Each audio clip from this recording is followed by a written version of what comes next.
गाउँघर हुनुको मजै बेग्लै। पिज्जा बर्गरको सट्टा चाहिँ अर्ग्यानिक कोसेली बनाएर पाउन जानुको सान नै छुट्टै।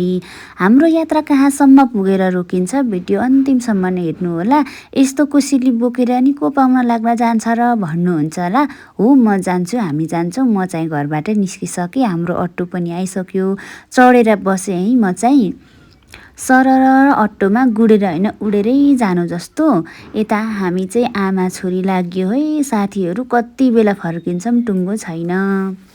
जाँदा जाँदा जाँदा जाँदा किरात चोक भन्नासाथ बिब्ल्याटे बुझ्ने को इलामेली भ्युवर्सहरू हुनुहुन्छ कमेन्ट गर्नु है। आउँदा आउँदै हामी चाहिँ घरमै आइपुग्न लागिसक्यौँ। पर निलो अटो भएको नेर पुगे त हाम्रो गन्तव्य नै आइपुगिगयो। हामी अटोबाट निस्किँदै भाडा पनि मिलाएर यता मम्मी चाहिँ फेरि घरभित्रै पस्न लागिसक्नुभयो। सरासरी जाँदै हुनुहुन्छ है हाम्रो मम्मी चाहिँ।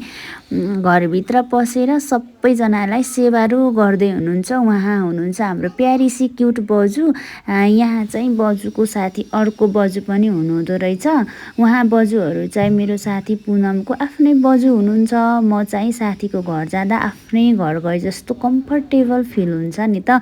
लाग्छ म प्यारी बजुको चाहिँ पूर्वजन्मको नातिनी नै थिएँ होला। यो भिडियो हेरेर साथी पुनम र बहिनी प्रज्ञालाई पनि मिठो याद आइरहेको होला। मिस यु सो मच भन्न चाहन्छु दुवैजनालाई। भिडियो कस्तो लाग्यो त हेर्दै गर्नुहोला अनि सपोर्ट पनि गर्नुहोला। हामी चाहिँ घर फर्कँदैछौँ।